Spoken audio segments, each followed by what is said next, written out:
This episode contains adult language and topics that may be disturbing for some listeners. Such topics include suicide, drug use, physical or sexual abuse of a child. Listener discretion is advised.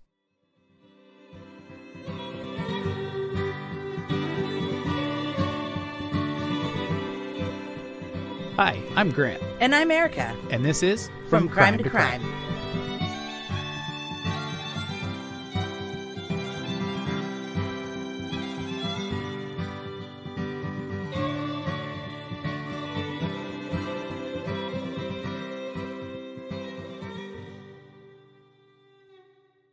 Welcome back to From Crime to Crime. Happy Thanksgiving, everybody. Happy Turkey Day, or I guess almost Turkey Day, because it's tomorrow. Yeah. Well, we've got a real family-friendly show for you in mind then.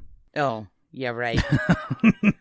What, you don't find murder podcasts to be family-friendly? No, and especially not this one, because I do want to warn you guys, there is some language in this one that we don't use nowadays.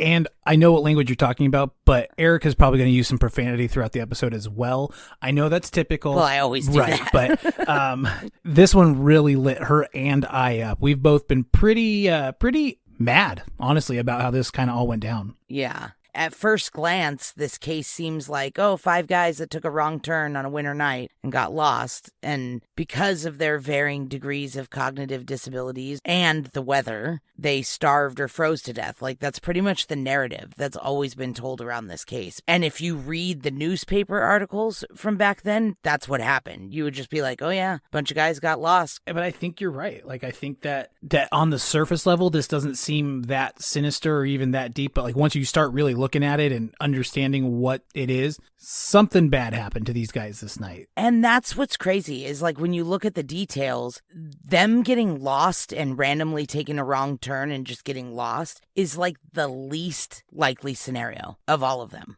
And even if that is what happened, there's still so many unknowns, like how they ended up where they ended up. So we'll get into all that in the theories, but we should start with the 5 guys that this story is about, the Yuba County 5. Well, let's do it then. So Jackie Hewitt, Ted Weir, Jack Madruga, Bill Sterling, and Gary Mathias are the 5 boys, as various newspaper articles and family and friends would call them. But they were all men. They were all between 24 and 32. So they were not boys.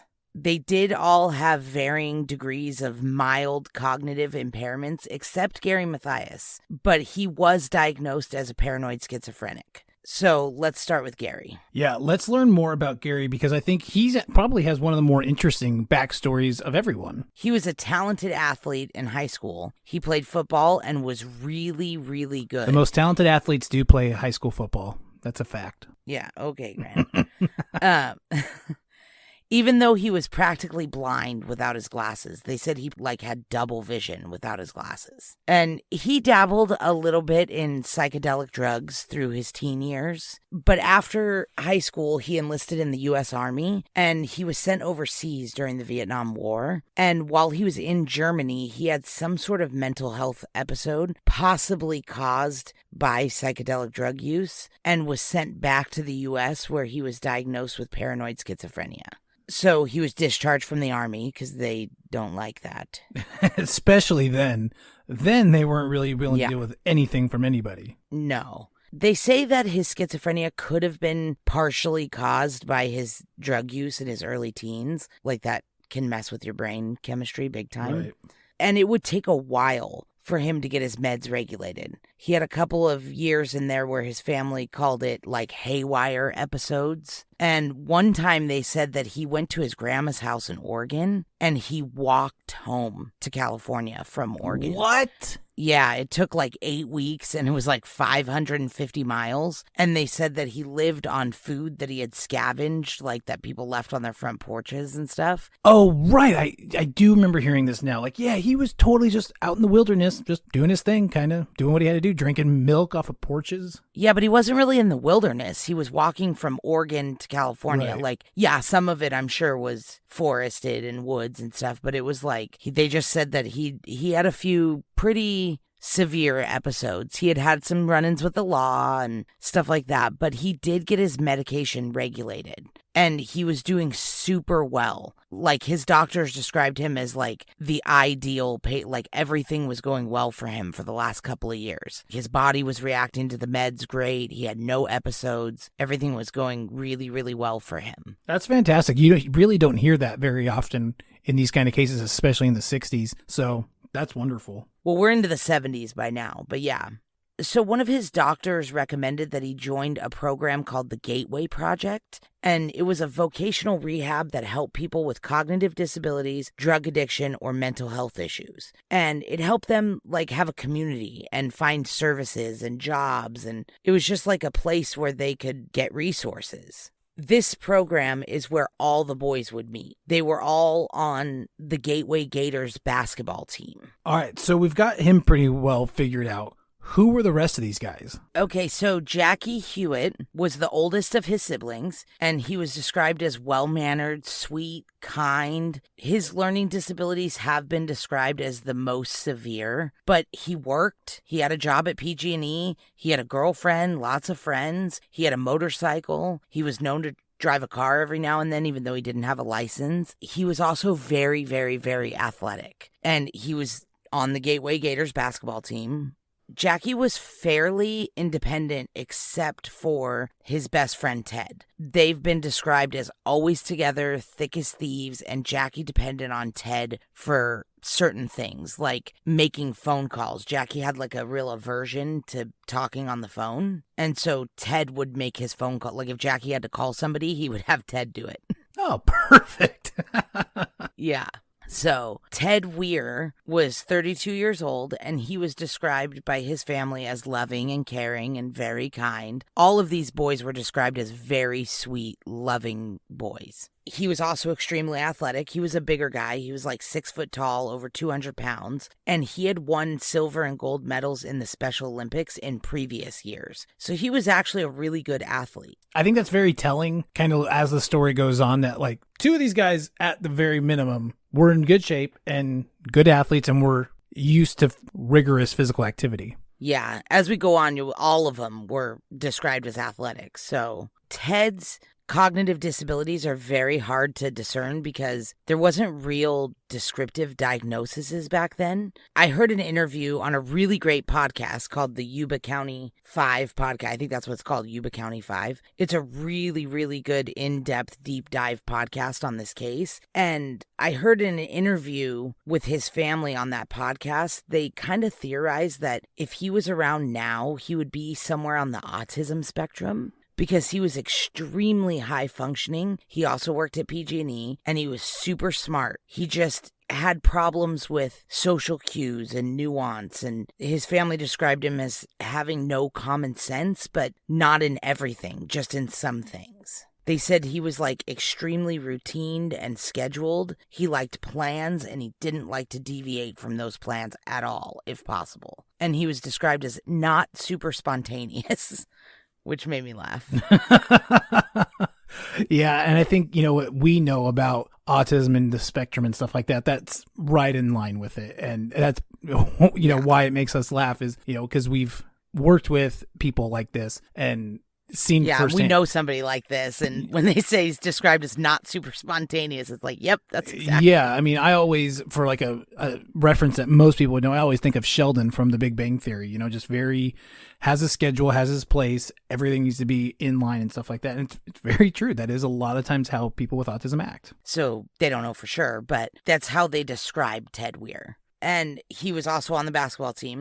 So the third guy is Bill Sterling. Bill Sterling's family has not been as vocal over the years about his background as some of the other boys' families have been, but there are a few things that are known. He was very smart, very religious, and extremely organized. He was known as like the coordinator or the planner of their group of friends. Like he was the one who always scheduled their basketball practices and things like that. He was very organized. Sounds about right. Yeah, I love that. An example of this is the night before this all goes down, they had a basketball game scheduled, or a basketball practice scheduled, and the gym that they were supposed to use to practice for their basketball team was booked for something else, and they didn't want to miss their practice, so he called around and found a gym in Sacramento that they could practice at and booked it, and they all drove down to Sacramento and practiced. That's pretty cool. I love that. Yeah, they took this basketball thing super duper seriously. I love that. I think that's so cool.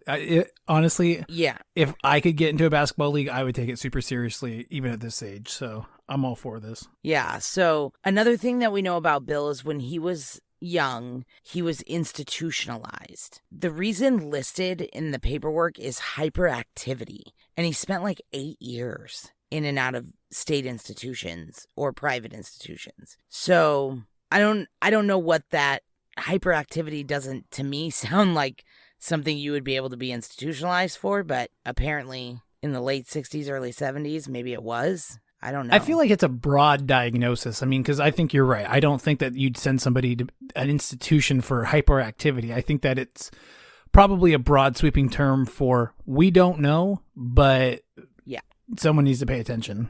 Or maybe they did know, and for privacy reasons, or maybe at his parents' request, Could be. They were like, hey, can you not put that on the paper? That's a really good thought. I hadn't thought of that. Yeah, we don't really know. But as he got older and into adulthood, he worked at a restaurant on the nearby Air Force Base, but his mom made him quit because she found out that airmen were taking advantage of him. Like on payday, they would get him drunk and then take his money. Oh, shit. So she made him quit. Just drop out? Can she do that? He wasn't in the Air Force. He worked at the base, at a restaurant at the base. Okay. Yeah. God, that makes it even worse, honestly, that like these airmen are just getting him drunk and then taking their money. He didn't even work in the Air Force. That makes it worse. Yeah. So he was best friends with a guy named Jack Madruga, and they ended up working together at a place called Sunsweet Dried Fruit Company. Jack Madruga, who his family called Doc, was described a lot like the other boys. Do you know why they called him Doc? Yeah, because when he was a little kid, like a little toddler, he used to go, "What's up, Doc? What's up, Doc?" Like the cartoon. Yeah, and I love that. And they said that their That's whole cute. family has like different nicknames, and that was just what his was because he thought he was Bugs Bunny. Yeah, I thought that was cute. Me too. So he's been described kind of the same way. Very sweet, very athletic. His cognitive impairment is really hard to discern because from what we know about him, he was never diagnosed with anything. And to me, he doesn't seem cognitively impaired at all. But he is part of the Gateway Gators program. So, I mean, there's something going on. But he graduated high school in 1965. And then in 1966, he was drafted to the U.S. Army. And after he was discharged, he went to college for a little bit before he dropped out and got a job at Sunsweet Dried Fruit Company. Sounds like a nice gig, honestly. Yeah. And he bought a car that was like his prized possession. He was like super obsessed with this car. And it was a turquoise and white Mercury Montego. And he loved this car. He had a driver's license and was obviously completely capable of being independent. We kind of want to reiterate, like, this is not a story about 5 guys who, like, didn't know how to function. Like, they were all totally functioning adults. But yes, they lived with their families and they did have some degree of cognitive impairment or mental illness. The other common thread when used to describe these boys was routine and scheduled. They were all described as homebodies and very dependable. They liked to be home and in their own beds at a certain time, no deviations from the plan. Yep, that sounds very on point. Like in one of those interviews that I heard with the families, Jackie's brother said he didn't even think he ever spent the night away from home before. Like they were described as Really? homebodies. I Yes. didn't realize that. Yeah. So Saturday, February 25th, 1978, the guys had a huge game. And it was apparently a basketball tournament for the Special Olympics. And they were pumped. I mean, when I say pumped, they were pumped. Because apparently, if they won this basketball tournament, they had the chance to meet some lady named Sally Struthers, who was an actress. but Did was, you like, say involved in the some Special lady named Olympics. Sally Struthers? Sally Struthers is a mega star. Thank you very much. She was on I All in don't the know who Family. she is. Oh, are you joking? Oh my God. She No. was a mega star, especially at this time. All in the Family was huge in the 60s and maybe even a little bit into the 70s. But dude, so many shows came off of from there too. That's where the Jeffersons came from. Oh man, I can't believe you didn't know who Sally Struthers is. She's No, I plays don't. Gloria. I mean, she's She's Gloria. I've never watched that show before. Oh my gosh, it's way better than Emergency. I can tell you that much. But it's a fantastic. I can't believe you don't know it. Oh my god! Sorry, dude. I used to just sit down and like binge watch Nick at Night and stuff, and like All in the Family was always on, and Archie was he spoke like some of these people speak in these texts that we in won't this story. Yeah, Yeah. But I mean, like for the time, like that was how it was. Sammy Davis Jr. was on there. Oh my gosh, what a great show! I can't believe you. Well, you're not going to talk me into watching it, so let's move on here. I probably won't even go back and watch it myself, but I will say All in the Family was a great show from what I remember. Okay. Well, obviously the boys were pretty amped about it too, because they all had their uniforms laid out. I mean, not besides taking basketball very seriously in general, they were really stoked for this tournament in Rockland the next day. They laid their uniforms out. Gary Mathias even asked his mom to clean his sneakers for the game. Like he wanted clean kicks. Yeah. So they were pumped. And they all lived in, I don't think we talked about where they lived, but they all lived in or around Yuba City, California. And Yuba is like an hour north of Sacramento, so way up at the top of California. Did you ever watch Gilmore Girls? Yes. Sally Struthers is Babette in Gilmore Girls. Oh. I don't know who that is. I've never watched Gilmore Girls, but I did just look it up because I was like, I can't believe Erica doesn't know who this is. She has to have been on something else. Yeah, she played Babette on Gilmore Girls. Okay. All right. I know who she is then. Okay, cool. Whew, problem solved. That. Yeah, me too. Yeah. Well, this was a great episode, everyone. Thanks for coming out, but this mystery has been solved. Erica now knows who Sally Struthers is. We can move on. So, yeah. Follow us on Instagram at front. Oh, we're still going? Okay.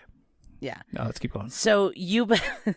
So, did I say that Yuba was like an hour north of Sacramento? Yeah, I did. It's like way up at the top of California. And the Friday night before this game, so the 24th of February, the boys decide they wanted to go to Chico to watch UC Davis, their favorite college basketball team, play Chico. And apparently this was like a big game for UC Davis. If they won, it like meant they went on to some playoffs or championship or some stupid shit. Apparently Chico like super sucked real bad that year. Yeah. So the boys thought it would be cool to go to Chico and watch their favorite team win. From Yuba, where they live, to Chico, it's like 50 miles north, like a straight shot north up California 99. So it's not that far of a drive. And they've done these drives before. Like I said, Thursday night, they drove to Sacramento just to practice for their basketball game. You know, like these boys were independent as far as like they drove around and they did stuff. And this drive is easy. It's all flat. It's city, no snow or anything sketchy like that. It's like a totally easy drive. So Jack Madruga picked them all up in his turquoise and white Mercury Montego. What is a Montego? It's a Montego, and I don't know. Oh, okay. I've heard of it. Either way. All right, I'll look it up. I'm on a roll anyway today. No, I know what the car looks like. I want to know what the word Montego means. Oh, well, I don't know. Let me see. I didn't even know what the car looked like, so. Oh, it's a nice car. Yeah, it looks like an old-timey car. Apparently, it's a nameplate that was applied to 3 separate generations of vehicles, so we're on the right track. Oh, okay, so they made it up. Okay. I thought it, like, meant something. Anyway, so Jack Madruga gets in his Mercury Montego, and he picks up all the boys from their houses, and they stop at a service station that Bill Sterling's parents either own or run, and he grabbed his allowance from them, and Jack put gas in the car, and they headed to Chico for the basketball game. From eyewitness accounts, they made it to the game no problem, watched UC Davis beat Chico, and they left in really good moods because their team just won. And just before 10 p.m., they stopped at Bear's convenience store and they bought candy bars and sodas and a thing of milk. And the clerk remembered them specifically because they came in right at 10 o'clock. I guess that's the reason to remember them. I would think that there would be other reasons like the weird stuff that they just bought, but yeah. Okay. She said that it was because she was annoyed because they closed at 10. And so she was doing all the closing stuff. That makes more sense. And then they walked in and bought all these candy bars. She had to recount the money, all that kind of stuff. So. Oh, I see. No wonder she that stands out, of course. And yeah. By the way, Montego is primarily a male name of Spanish origin that means mountainous. Oh, interesting. So she said that they got what they got, marathon bars and Pepsis and milk and all that kind of stuff, snacks for the road. And then they left, presumably heading home to Yuba, which was like a 50-minute drive straight down 99. But they never made it home. And in the middle of the night, like around 2 a.m., the boys' parents started waking up and realizing they never made it home and worrying. And they started calling each other to find out, like, oh, did the boys end up all staying the night at your house? Or were they too tired to drive all the way home or whatever? Which is already not like them. Like, they're probably pretty worried, because it's already not their type of behavior. Yes, exactly. They discovered calling each other that none of the boys ever made it home. And like you said, this was unheard of for these boys. They were so dependable and so reliable that their parents were like, there's no way. So by early the next morning, their parents called the police, and the police did that whole lie to the family and told them they had to wait 24 hours to report them missing because they were all adults. So the family started searching themselves because they were like, they're missing. Whether the police will take the report or not, they know they're missing because this is not like the boys. And so they're thinking they broke down or got in an accident or something. So all the families are driving the road to and from Chico and stopping everywhere in Chico, asking around if anybody's seen them. They go to where the basketball game was, all that kind of stuff. No sign of them anywhere. So they checked the meeting spot for the basketball game where they were all supposed to meet to get on the bus to go to Rockland. And they obviously weren't at the meeting spot either. So they were like, there's no way these boys wouldn't come home anyway. And there's definitely no way they're missing this game because they knew who Sally Struthers was and they were pretty stoked. Yeah, I would be too. But they weren't there. So the families knew right away. So by Saturday night, the police let them report them missing, which we all know that they were able to do that earlier, but whatever. I hate that. That drives me so nuts because they say it in a way where it makes you think that, like, you're not allowed to report them. It's like, no, there's no law that says that. You can report them missing right now, right this second. They just don't want to. Yeah. So the families also contacted the local media to get the word out about the boys being missing and their car, because their car's missing too. That's a good point. Yeah, and unfortunately, the media right away from the very first articles portrayed them as, quote, retarded boys, unquote, who got lost. In their defense, back then, that was a medical diagnosis. Like, that was the word they used in medical diagnoses, was retarded. So in the newspaper's defense, like, that was common language back then. Doesn't make any better for anybody listening, but, different time. Yeah. So that's unfortunately how they were portrayed in the media instead of people who are missing. Some members of the family remember, like, a sense of, like, oh, who cares? It's just a bunch of slow kids who got turned around. Like, that's literally... It's very much how it feels. Yeah, and that's how the newspaper articles read. When you look back at archived newspaper articles and stuff, it's very much like they just got lost. Nobody was treating this as a crime at all. It was just these boys got lost. So for the next couple of days, there's no sign of the boys anywhere. Then on Tuesday evening, a forest ranger in the Plumas National Forest hears the missing report and the description of the Mercury Montego, whatever. And baby, why don't we go? Yeah. And he remembered seeing that car parked on the Orville-Quincy Highway. Like, this is in the middle of fucking nowhere. Right. And at that time, too, like, that really must stand out to this guy. Yeah, because that highway and where he saw that car is nowhere near Chico or Yuba. And it's not on the way to or from either of them. It's like southeast and northeast of those two places. Like, they should have been nowhere near there. It's not on their way home. It's like 60 miles off course, at least. So where they find Jack's Mercury is parked on this highway that goes from Orville to Quincy, but it's a remote highway. It's rough. It's not paved. It's like impassable in the winter unless you're on a snowmobile. It's not like a real highway. And I know exactly what you mean by that.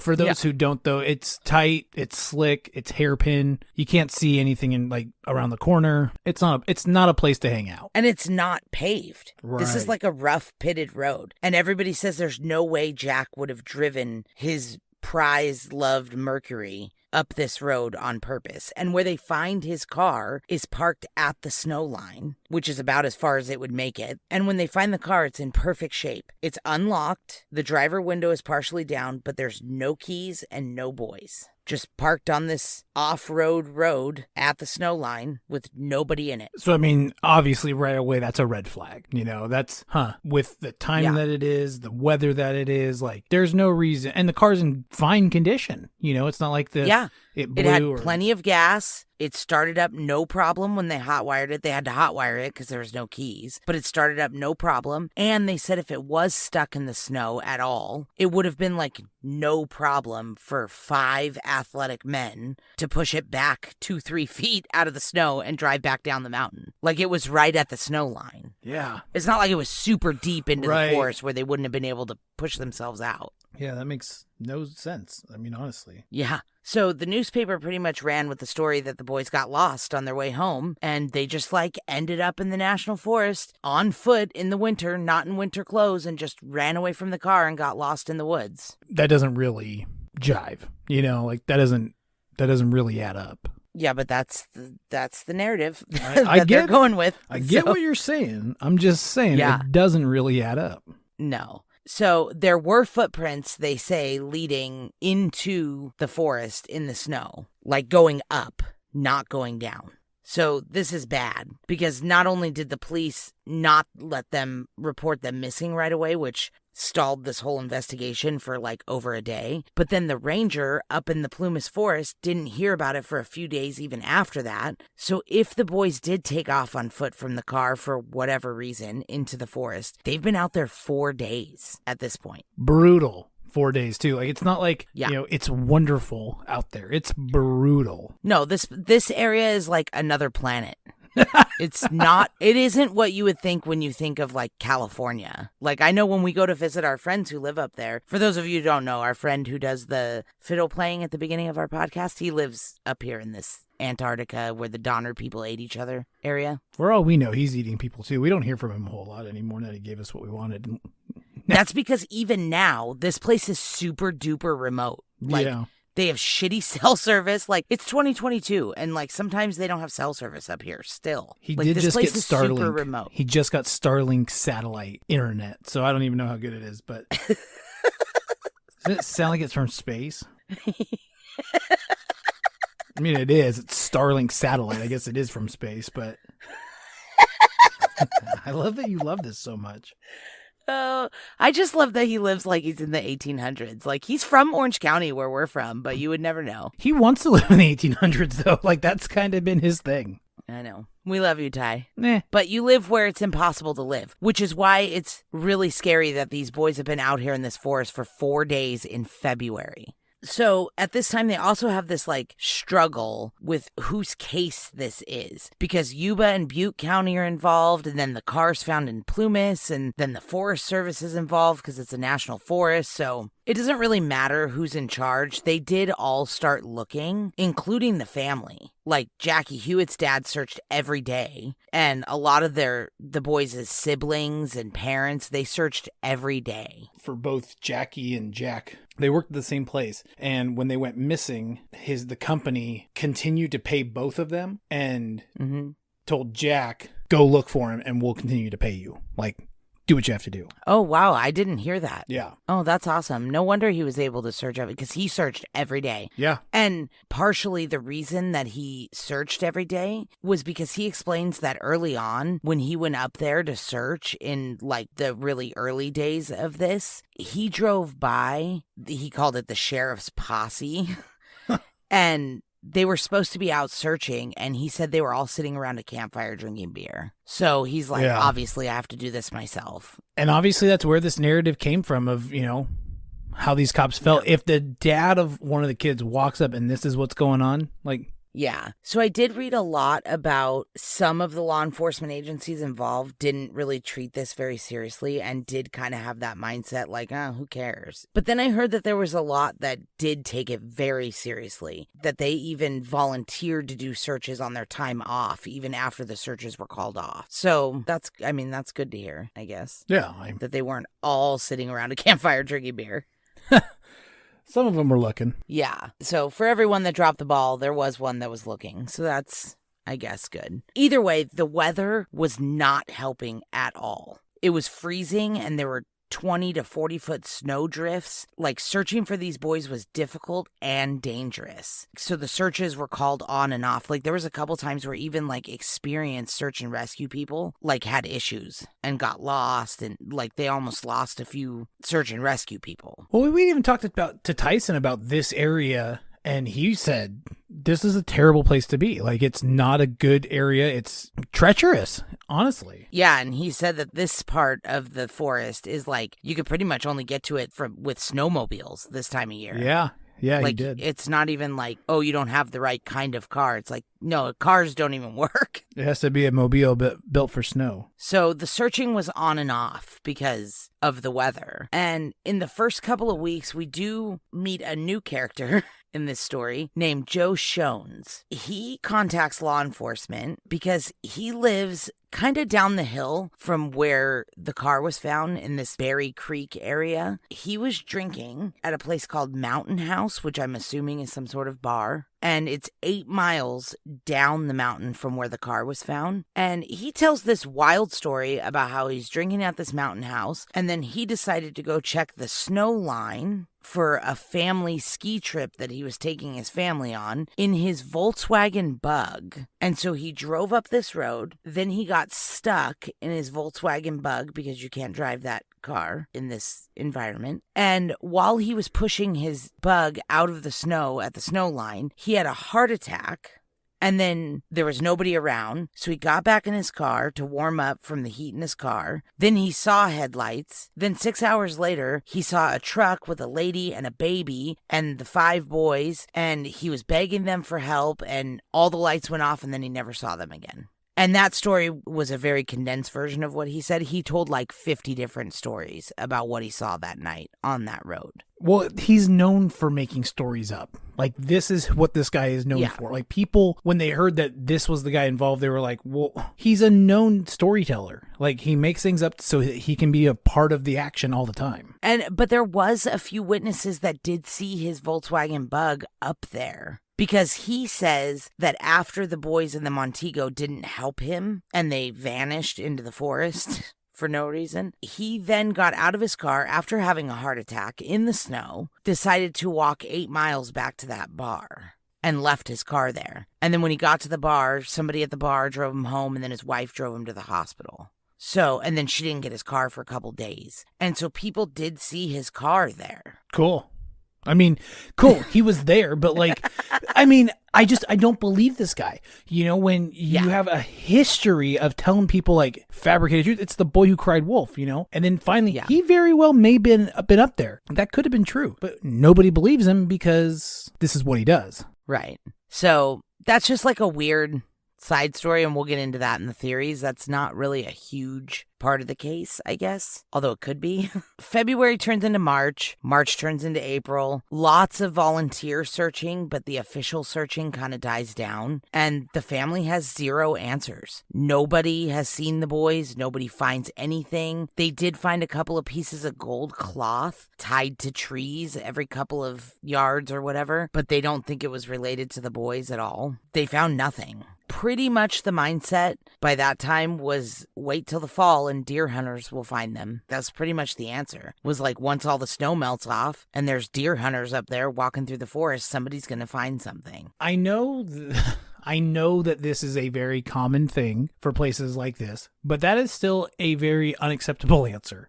Although, I don't know. I've never lived in that. Like, God, maybe you have no other choice. Maybe the snow sucks so bad that you can't find anybody. Well, that's what they say. Like, there was one time where a guy's dog smelled something in like a 40-foot snowdrift, and they dug for like 14 hours in this snowdrift, and they didn't find a thing. Like, in one snowdrift. That's crazy. You know, it's like trying to find a needle in a haystack. Yeah. Oh, yeah. So by June 4th, which is like a little over 3 months after the boys went missing, 2 guys and one of their kids were dirt bike riding up in this forested area, And they got to a spot in the road near Bucks Lake where a fallen tree had blocked their path. So they turned around and tried to go a different way, but there was a 20-foot snowdrift blocking that path. How big was that tree? Like, I know trees up there are really big and stuff. Like, was this like an absolutely monumental tree? That's why they had to turn around? It must have been, Yeah. because they said they had to try to find a different way. Plus, I think this is one of those areas where even when you're off-roading or recreationally doing stuff up there, you don't really want to get too far away from the trails and the roads because you can get turned around real easy. Yeah, I can see that. That sounds all very cool, but very scary as well. So they tried this other way, but there was a snowdrift blocking that way. What is a snowdrift? I don't know what that is. It's where like the wind blows snow that's on the ground like into these big, huge, they call them snowdrifts. Oh. But it's like a big, it's like a big mound of snow. Oh, that sounds terrible. That's why we live where it doesn't rain or it doesn't snow. It doesn't rain either, but Yeah, but that's bad. yeah. Yeah. So, but that's what's crazy about this area is like, even though the weather is better, there's still shit like 20-foot snowdrifts blocking the trails in shady areas. Like, that's crazy. That's super kind of crazy. Like, I was just thinking about that, and like, this is June, you know, like, Yeah. most places are. It's like 112 at my house. In right? June. I was gonna say most places are a lot warmer than this, and so and it's in California, which is crazy too, because I'm in California, and in June there's no snow anywhere that I can see, you know. Yeah, like not even in the mountains. Right, and stuff, exactly. So like for it to be this bad at this time, like California's a crazy place. Yep. So they decide, because it's getting later in the afternoon by this point, to just turn around and head back down the mountain. Like they were trying to go up and over, apparently, like to Quincy and then take another road around or something. But they just decide, forget it, we're just going to head back. And they pulled into the Daniel Zink campground to like stretch their legs, probably go potty or whatever, and regroup. And in this campground, there was one of those maps that's like posted up behind the plastic, you know, so you could see all the trails and stuff. And so the two adults were checking out this map, and the kids started walking around these trailers. They're not trailers like pull behind your truck trailers. They're more like mobile homes, like double wides. Yeah, so there's like no wheels on them, and they're kind of like set there for at least a while. Yeah. And I don't know what these are for, except that it says that they're forest ranger trailers, and forest rangers live in them in the summertime when they're doing ranger shenanigans. I don't know what they do. Who knows? There's all kinds of weird cabiny things up here in the mountains. There's like people who live off grid and in bunkhouses and shit. So there was two of these trailers, and the kid smelled something real pungent. So he started looking around, and there was a broken window in one of the trailers. And when he peered inside, he saw that there was a bunch of bunks and a bunch of open cans of food rations like laying around. But he quickly realized that the smell was not the food. He saw human remains laying in one of the bunks. So he ran back and told his dad and the friend, and they looked inside and confirmed that what he thought he saw is what he saw. This is 1978. They don't have cell phones to call 911, and they wouldn't work up there anyway, even if they did. So they hop on their dirt bikes and head back down the mountain to Denny's. When they get to Denny's, they call the sheriff, and the sheriff comes to Denny's where they're eating dinner to take the report. And the guys wanted to lead them back up to where they found the human remains, but the sheriff was like, it's getting dark. We'll go in the morning. Sheriffs, man. Although, you know, we give police a hard time when they deserve it, but it is easier to go during the day. So I don't blame them too much. Like, I understand, but like wanting to get up there, but I don't blame them a whole lot for that. Yeah, it's like, how much are they going to get done in the dark, in the middle of the night? Right. So the next morning, law enforcement and search teams and all that went to the Daniel Zink campground, and they found the remains of Ted Weir. He was in really bad shape. He was tucked into 8 bed sheets, and there was like 36 C rations opened and eaten in this cabin. He was tucked into 8 bed sheets? Yeah. Can you really tuck yourself in like that? No. So somebody else would have had to have tucked him in. Yeah. At least the thought. Yeah, and we'll get into that in the theories on who it might have been and all that kind of stuff. But yeah, it seems like somebody tucked him in because his feet were in severe shape. He had frostbite that had turned into wet gangrene, and he was missing 5 toes. he wouldn't have been in real good shape to be moving around anyway, let alone tucking himself into bed and taking care of himself. Yeah. When Ted went missing, he weighed over 200 pounds. When they found him, he had lost like at least 80 pounds, they estimate, or more. He was like almost half his size. And he had had enough facial hair growth to estimate that he had survived 8 to 13 weeks. Wow. So he had been there for minimum 2 months, or at least alive for minimum 2 months. Even if he hadn't been in the cabin for that long, he had stayed alive for that long. Yeah. And if he had lasted the 13 weeks estimate, that means he would have been alive until May. And they found him June 4th. Wow. Yeah. So, like, why didn't they search these trailers and stuff like this before? Or had they, and, like, there was just nobody there? Great question. The short answer is they dropped the ball.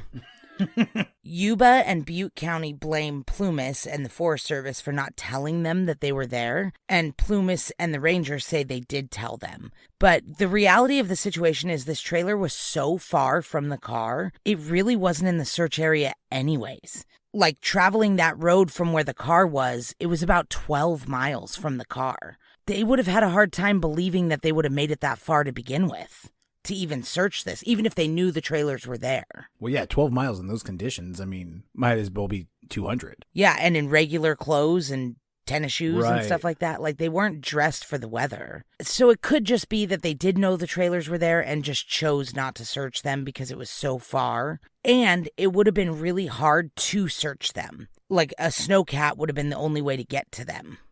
Like, at that time with the weather. Right. They wouldn't have been able to just drive up there and search them. It would have only been with a snowcat or a snowmobile, something like that. Yeah. Which, ironically, it's been uncovered since that a snowcat went to those trailers like the day before or a couple days before the boys went missing. So it's possible that if the boys were lost, they might have seen the tracks from that snowcat and followed them to that cabin. No, that's kind of the only thing that would make any sense, too, right? Like, that would be how they'd have to find it. Yeah. None of the other boys were found in the trailer, but there were a lot of things that were found. Ted's personal items, like his watch and all that kind of stuff, and then a watch that didn't belong to any of the boys. 36 sea rations that were open and eaten, but there was enough rations and dehydrated food between this trailer and the other trailer for all of the boys to have survived like a year. Wow. Really? Yeah. There were also matches and paperback books and a fireplace, but no evidence that a fire was ever started. I mean, that's really suspect. Like, if they had matches and the means to make a fire for as in such bad shape that they've been in, and it's still as cold as it has been, there's really no logical reasons why they wouldn't make a fire, right? Right. I mean, not that I can think of. Yeah, nothing comes to mind. The only thing that I have heard is that because the boys were so sweet and kind, that they may not have wanted to rip up the books and burn them because they weren't their books. Oh my gosh. Like, their families think, like, well, maybe they didn't want to because it would have been stealing. But obviously they opened the sea rations and ate some of them. So what's the difference of stealing some stuff and not everything? Like, you're lost. Light whatever you want to on fire. Nobody cares about books. Well, not at that point. People care about books otherwise. Well, yeah, but I mean, in this situation, you know what I mean? Yeah, but it's still important to say, just because some people don't think books are important. But that is, I don't know. I guess it comes down to, like, food versus, like, tearing somebody's personal property up and burning it. I don't know. Like, I think anybody that I know would probably do that in the same situation, to be like, hey, man, I'm really sorry, but this is what happened. And people would understand. Right. They'd be like, yeah, no, of course. I'd rather you burn my book than you die in my place. Yeah. Yeah, totally. But there was also heat in these trailers, but you would have had to go outside and turn the propane on before the heat would work. So it is possible that they didn't know that. Like, if you've never been in this trailer before or been around trailers, you may not know that you have to turn the propane on. No, I never would have. To turn the heater on. That kind of makes sense, but not starting a fire, I don't know. But there was other mysterious things found in the trailer, too, that would lead you to believe that more than just Ted made it to the trailer. Remember, I told you Ted had lost 5 toes? Yeah. Supposedly, there were 11 toes found in the cabin. Did he have 11 toes? No, Oh, of course not. Okay. And he was only missing 5, so somebody else made it there with him. Well, that makes a lot of sense. I mean, to survive out here for that long, like, I would think you'd need somebody else. You know, that's a long time to be on your own and trying to figure all this out. So the other thing that was found in the trailer was Gary Mathias's shoes, which is why a lot of people think Gary was the one who made it to the trailer with him. I mean, that does make sense, but I guess maybe they switched shoes, or maybe he gave up his shoes. I don't know. Yeah, because Ted's shoes were not found in the trailer. Yeah. We'll get back to that in the theories, but it's just a thing to note. Noted. So the search was on for the other boys right away, because now that they found Ted, they're like, okay, now we have a place to look. They didn't think they would have made it that far. So the search was on. And by June 6th, about 4 or 5 miles from the trailer back towards the car, searchers found the bodies of best friends Jack Madruga and Bill Sterling. They had never left each other's side, had they? No. They were found really close to each other. Even though animal activity had kind of scattered their remains a bit, it's thought that they were together when they succumbed to the weather. Yeah. And the car keys were found in Jack's pocket. Is there any significance to that? Well, I mean, we'll get to it in the theories, but some people think they didn't drive the car to where it was, but the car keys were found in Jack's pocket. Oh, well then, yeah, that's definitely going to help for down the line, sure. So where they find Jack and Bill is about 8 or 9 miles from the car. So even that is farther than they were searching, because they were only searching about 5 miles around the car. Yeah, and they're quite a distance further, which, I mean, they're never going to find him with the radius that they were searching versus what they were actually found at. Right. So 8 or 9 miles from the car, but about 4 or 5 miles short of the cabin. It's kind of assumed that they might not have ever made it to the cabin, that they likely succumbed to the elements on the way to the cabin. Yeah, I could see that. Yeah, because their cause of death appears to be like hypothermia and exposure. Not really any signs of foul play. One of the boys had a broken rib, but they say it could have been caused by something that happened post-mortem or even like a fall. Something that wouldn't have caused death. Or I like the post-mortem thing, because, I mean, animal predation and stuff like that. Yeah, that's what I've heard the most, was that it could have been caused by animals. So where we're at is Ted was in the trailer. Bill and Jack are on the road between the car and the trailer. So we're still missing Jackie Hewitt, Ted's BFF, and Gary Mathias. So the searchers keep searching, including Jack Hewitt, Jackie's dad. He was searching closer to the trailer than Jack and Bill had been found because he knew his son would have been with Ted. They would have never left each other, like, on purpose. So he feels like Jackie was going to be closer to Ted. Yeah.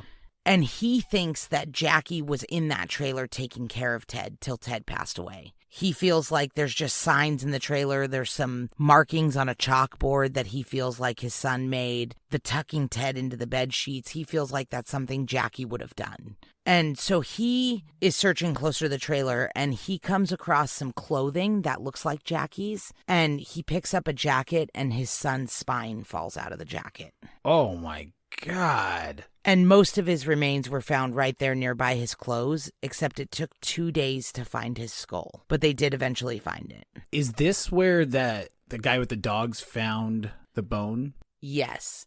So in that podcast that I was telling you about, that Yuba County 5 podcast, that's really great. They have interviews with Jackie Hewitt, and Jack Hewitt, and he explains a lot of this searching for Jackie and what happened. And he said the day before he was eating lunch or having a cup of coffee by the creek, and he saw this guy beating up his dog, is what he said. He goes, he was beating the shit out of his dog. And I was like, hey, what in the hell were you doing? Beating that dog. Like, stop that. And the guy said that his dog had a deer bone in his mouth and he wouldn't let it go. That was kind of the end of that conversation, and they just moved on with their day. So then the next day when he went up there, he's like, I want to see what that dog was really about. And that's where he found the clothes and everything. And he said he knew right away it was no deer bones, that they were human. He could tell. Oh, man. What a discovery to come up on. And just because your dog was being a dog and just found a old set of bones. Yeah. And also, if there's a bunch of search and rescue people up in this area looking for human remains of 5 people that went missing, and your dog has a deer, don't you think you'd be like, hey, just to make sure, is this a deer bone? I don't know. That seemed kind of weird to me too, but I mean, maybe that guy wasn't up there with part of the search team. That's maybe what he it's was always just up there. Yeah, I mean, we've talked about that before. Yeah. It's kind of what that sounded to me like. He was just kind of up there, and it was like, oh man, this damn dog found this deer bone, but, Yeah. So they keep looking for Gary Mathias because now he's the last one not found. And closer to the trailer, but in the opposite direction, they found Forest Service blankets and a flashlight. So they started searching this area super heavy for Gary Mathias. By June 19th, they had found no signs of him. So they called off the search and they presumed him dead as well. They pretty much were just like, he's out here somewhere, but we haven't found him. And they just stopped looking. So for law enforcement, that's kind of the end of it. 5 boys took a wrong turn, got lost. Only 1 or 2 ever made it to the trailer, and they were too stupid to start a fire and turn on the heat or eat more food, and so they just succumbed. But that's not enough because it doesn't make sense. There's questions that are not answered by the they got lost narrative, and they should be answered. The first of which is who the hell made it to the trailer and who didn't. Like, we should at least know that. Yeah, I would like to know that. I mean, and if it was all of the boys or if somebody else was even with them too. Right. Which may or may not change whether there was foul play. But as we'll go over the theories, some people don't think Mathias ever even made it into the woods to begin with. So it's like that question could at least be answered if we knew for sure he had made it to the trailer. Yep. And then the second question, and frankly, the more important question, is why the hell did they end up in the forest to begin with? Because if you can't answer that, you don't know if it's a crime or not. Absolutely. That's a really good point. And it's one that I think that kind of gets glanced over a lot. Like, totally. That should be number one, figuring out, Yeah, because something or someone forced them into those woods. And until you know what it was, there's no way you can say that it wasn't foul play. Because, yeah, the getting lost in the woods theory, I understand that might have not have been foul play, but how did they get to the woods? Exactly. Which brings us to Theoryland. It's a great place to be. Yeah, I know, it's your favorite. Well, it is, because it's a free membership. You don't have to pay for it. Yeah, but most of these theories depend on who made it to the trailer. Because at least one of them did besides Ted, because he couldn't have tucked himself in. His feet in the condition they were, he probably couldn't have moved around a whole lot, and he definitely couldn't have lost more toes than he had to begin with. So somebody else besides him made it to that trailer.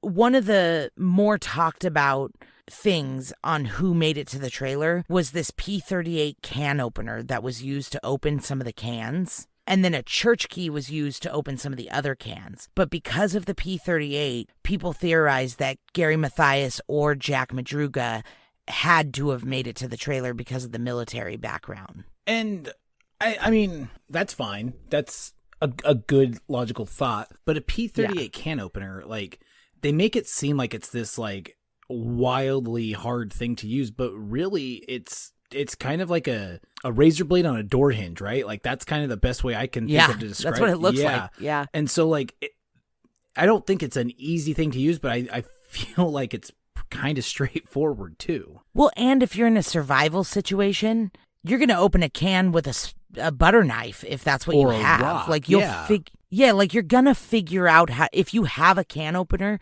even if it's not like a normal can opener that most people have ever seen, you're going to figure out how to use it. You have nothing but time to sit there and figure it out. Yeah. But Jackie Hewitt's dad also carried one of these can openers because he was a Korean War vet. And so it's possible that Jackie would have already known how to use it too, even though he wasn't in the military. How often did it come up that he was going to need a P38 can opener in civilian life? I don't know that he carried it every day, but he was known to take his children like hunting and fishing and camping and stuff like that. And he did use one when they did those activities. Yeah. I'm not sure he like carried it on his waist every day. That's not what I meant. But he was known to have used one. So it's possible that Jackie knew how to use it too, or figured out how to use it. But the other reason that a lot of people think that it was Gary Mathias that made it to the trailer was because his shoes were found in the trailer. That is a pretty good indicator that he might have made it there. In most cases, yes. I would agree that would be a pretty good indicator. Except in times like this, like, I feel like shoes could have been easily taken off one and put on the other. So, or switched for some reason. Or Gary had his shoes off in the car, and when the boys got out of the car and went into the forest for whatever reason, maybe one of the boys grabbed his shoes because they were like, well, Gary's going to need his shoes if he comes back or whatever, you know?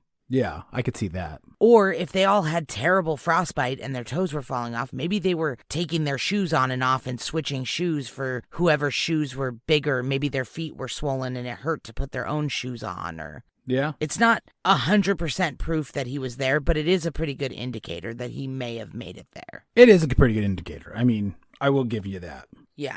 So, like, there was 11 toes. Were any of them kept over to, like, hang on to or test, or maybe they would have at least kept them for DNA purposes or, you know, something along those lines? I kind of doubt it. I don't know for sure, and they haven't really said, but they didn't really treat this as a crime scene. They treated it as lost boys in the woods. I mean, we heard secondhand from somebody that was there that when law enforcement got to the cabin, it was super cold in there, so they started a fire to warm up. And they were like, hey, why didn't these guys start a fire? It's like, you started a fire in a crime scene? Like, what the fuck are you doing?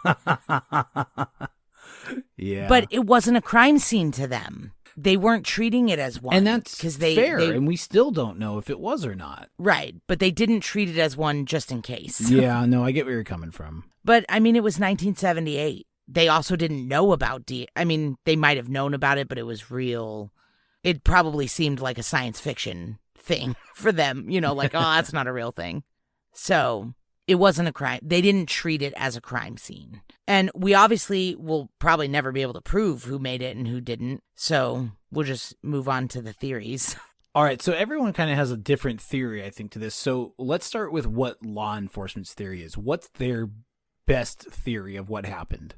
I don't know for sure, like, what's in their case file or anything like that, but it seems like from newspaper archives and stories from the time and stuff like that, that they pretty much subscribe to the wrong turn theory. That on the way home from the basketball game, the boys took a wrong turn and got stuck on this remote, unpaved road in the mountains and then ran into the forest and got lost. Okay. I mean, like... Yeah. Okay. Oh yeah, like okay. It could have happened. Yeah. And I think this is the one that they want to have happen because it involves the least amount of responsibility onto them. Yeah. You know. Exactly. But it does feel like pretty unlikely because the boys knew the drive. They would have turned around when they realized they were on the wrong road. Like, they were from the city where there was no snow, paved roads, and lights. So when it got dark and the road ran out and then they hit snow, you would have think they would have just turned around. Yeah, I mean, I think that makes the most sense, sure. Right. And if they didn't, and they did get stuck up there in the snow, why would they get out of the car without heavy coats and boots and stuff like that and just run into the woods? Yeah, unless they had to. Exactly. Yeah. Why wouldn't they push the car 2-3 feet out of the snow and drive back down? Or at the very least, just stay in the safe, warm car. Like, say they didn't know what to do. Why wouldn't they just stay in the car? I don't know, especially because it was found with plenty of gas and like in fine condition. So it's not like they had to. Yeah, and Bill Sterling was super into maps. That was like his thing. He even had like 4 maps with him on this trip. So it's really, really unlikely that they got lost. Obviously, they got lost in the woods, but like to begin with, Right. It's very unlikely. The next theory was the Gary had a schizophrenic episode. And this became really popular because Gary was the only one they didn't find. So the focus turned to him pretty quickly. And it's somewhat easy to see why. He was the only one with a known mental illness and any kind of like run-ins with the law or any violence or anything like that in his history. So in this theory, Gary stopped taking his meds and had some sort of episode where he forced Jack to drive up to the mountains, and then somehow, either through some sort of shared paranoia or force, he chased them into the woods, and then they've eventually all succumbed to the elements. That carries some weight, I think, you know, and Yeah. I think that's not what people want to think have happened. And I think that's kind of probably a bigger stretch, but it's definitely a very good answer to this. Something like that would make a ton of sense in this instance. And I think so too. It could explain the no fire, I guess. Like if he thought somebody was after them or convinced the other boys somebody was after them, maybe he didn't want to call attention to them, you know, by building a fire in the cabin and then they would see the smoke. Mm-hmm. It seems unlikely, but it could be. The one thing that bothers me, though, is how would he have gotten Jack to drive off course, which the boys wouldn't have wanted to do, and up into the mountains, which Jack would have never wanted to do in his precious car. So it's like, how did he have a weapon? How did he get them to do that? And then how did he get them into the forest? Yeah. And then did he also succumb to the elements, or did he survive? Because it seems unlikely that he would have survived, because he would have been found by now with his mental illness. Like, he would have popped up somewhere, either with law enforcement or at a hospital or something. If he had even made it that far, but I mean, who knows? I mean, he could have ended up somewhere in the mountain, like in a cave, down a hill in the bottom of the lake, something. Yeah. And if his body is up there, it's unlikely it would ever be found now. Totally. Yeah, besides all the years that have passed, the forest fires that they've had up there, pretty unlikely that anything will ever be found. But this theory has some potential, I guess. I mean, it's not totally out of the question. And one very common thing with people who have a history of mental illness too is like they start taking their meds, start feeling better. And then as they go on, they're thinking these meds don't help anymore. Why do I need to take them? And then they stop. And so though he'd been on meds for a while, I mean, it's not out of the realm of possibility that the same thing happened to him. Like, hey, I've been doing really well. I don't need these. They don't really help anyway. And he did stop. And then something like this has happened. So yeah, that's in the realm of possibility too. That's a very common thing. It is. The problem with every theory in this story is you could run a Mack truck through every one of them, because apparently some of Gary's medication was injection-based, and it was the kind that builds up in your system. So they estimate that his schizophrenia probably wouldn't have even been a problem for at least a couple of weeks, maybe even, when they went into the woods. I see. Because he didn't miss any of those injections. Interesting. Oh, so that's a really interesting point that I didn't know. Yeah, some of his medications were orally, though, and who knows? Like, maybe if he stopped those ones but not the injections, they could have caused something else. But from everything I've read, the medications that he was on are the kind that build up in your system, and they take a while. Like, if he would have stopped them, it would have taken a while for any problematic symptoms to come back up. Yeah. So the next theory that we're going to touch on just for a minute, although it is one of my favorites, is the Joseph Shones theory. The guy that a lot of people think was just like a drunk liar and a storyteller. Yeah. But why was he up there? Well, we know about him already. Like, his background is not the best. He has a history of being somebody to fib and make up things. So, I don't know. But that's why I don't understand why everybody's so quick to believe him that he didn't have anything to do with this. Because everybody's like, oh, he's a liar and a storyteller. So, like, he probably didn't see the guys. He probably didn't see the headlights. It's like, he probably didn't have a heart attack and then walked 8 miles either. But why are we believing that? I mean, and again, this guy already has a history of being a massive storyteller and, putting himself in just the thick of all these things that are happening. So, yeah. Right. So in this theory, maybe Shones had like a ruse, because the boys were known to be very nice and very accommodating. And that's probably one of the only things that would have gotten them off course, besides being threatened or forced, would be if somebody was like, hey, I'm stuck in the snow, or I have a flat tire. Can you help me? Then I could see they would have driven up there to help him. Yeah, I could see that too. Like, say they had taken the wrong turn, but they turned around at that Mountain House bar, before they ever got up to the snow line. They turned around there, and he had a ruse that was like, hey, come help me with my car that's stuck in the snow. They might have gone and helped him. And then maybe he scared them. Maybe he was just messing with them and scared them into the woods.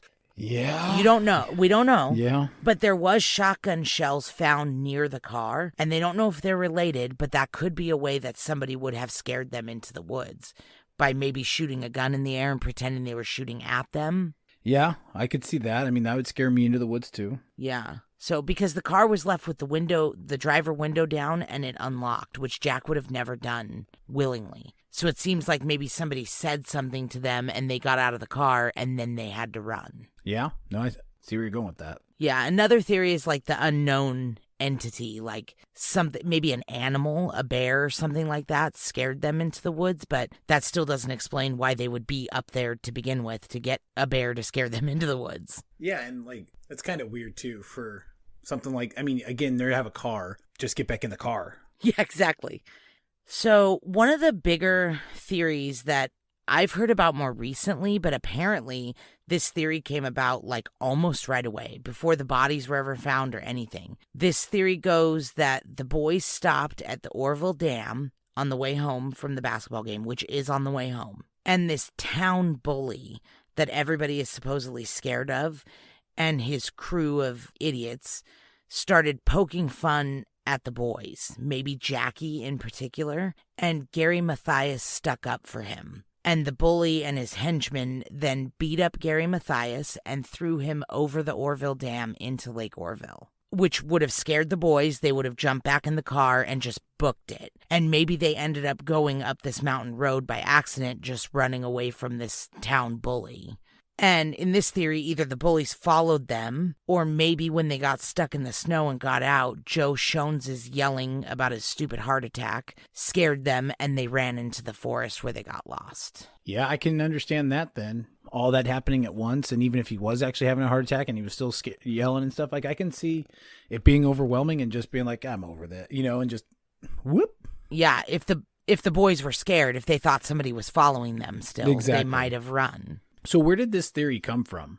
Allegedly, one of the crew, the henchmen for this bully, confessed to Gary Mathias' family that this is what happened. Oh. Yeah, and then he later died of a heroin overdose, or one of the other guys that he said was there died of a heroin overdose, even though he wasn't a heroin addict. That seems a bit peculiar. People don't usually just pick up heroin out of the blue. Right. And that podcast that I was telling you about uncovered that in the police file for this case, there was a note in the file that Mathias could have been a victim of homicide, which could just be a note that somebody took down, or it could be a lead that they were following. Absolutely. And this town bully was really bad. Everybody was scared of him. This would have been right in line for his antics. I've even heard stories that even law enforcement was afraid of this guy back then. So they didn't even mess with him. They just kind of let him do whatever he want. And then he later became a preacher. So this theory sometimes is also mentioned as like the preacher theory.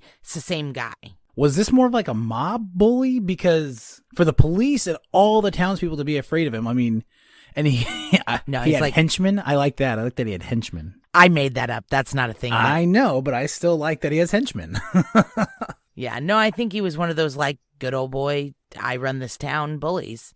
Kind of like Ken McElroy. Yeah, that was a big one, too. Yeah. So we're not going to go into any of the crazy theories like the alien abductions or the UFOs or any of that. Or like that Gary survived in the woods for 2 more years and then committed the Ketty murders. Like, that's all bananas. Or the fact that there was like a bunch of Hell's Angels cooking meth up in this area. Or all the people who live off grid that could have done something to them. Like, those are all theories, but don't seem very likely. Because none of them even explain how the boys were up there to begin with. They don't answer that question.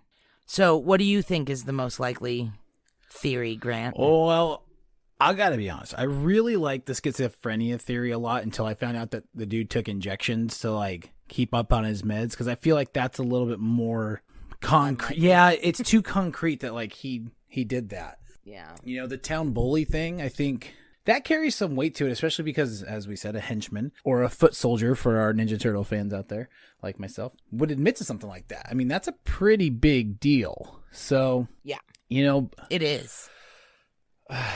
And so soon after it happened. Yeah. If they weren't involved, how would they know that Gary Mathias' body would not be with the other boys' body? Right. Yeah. You know what I mean? Because in that story, they threw Gary Mathias into Lake Orville. Right. So if that story wasn't true, how would they know that Gary Mathias wouldn't have been found? And the way he died, too, was very suspect. I mean, that doesn't sound like he just started using heroin and did too much. Like, that seems like it was intentional. So, I don't know. That one seems to have a lot of hold to it, too. But there is the whole other, the whole other side of this is this could have been a wrong turn. So, without any kind of a smoking gun or anything really to point to that, I guess the wrong turn theory, to me, is the most likely scenario at this point, because we really have nothing else to go off of. And I feel exactly the opposite. I feel like the wrong turn theory is the least likely because of the boys knowing this road. They would have never ended up there. Yeah. Like, I don't know what is the most likely theory. Like, I feel like there's a lot of weight in the town bully theory because of the confession and all that kind of stuff. But also, even if it wasn't that, I feel like there was something that we don't know, whether it was a random person, a suspect that has been talked about, whatever, something scared them either up that road and into the forest, or at least into the forest from being on that road. Yeah, I agree. I mean, because these guys weren't like just fun-loving teenagers who, were out looking for a good time. No, they had plans. I don't know. That's tough. Yep. Well, we have no idea what actually did happen. So if you have your own theory of maybe what happened, you can go to our Instagram at From Crime to Crime, or you can email us at fromcrimetocrimepodcast@gmail.com. And don't forget to change your Amazon Smile to DNA Dough Project. Happy Thanksgiving, everyone, and stay out of the woods. I think what Erica means to say is like, go hiking and have a good time, enjoy nature, just not in the winter, and don't get lost for sure. No, I mean, stay out of the woods. We don't belong there. And Ty, you should move home too. Yeah, Tyson, you should probably come home too, but for other reasons. All right. Well, I love you. Love you too. Okay, bye. Bye.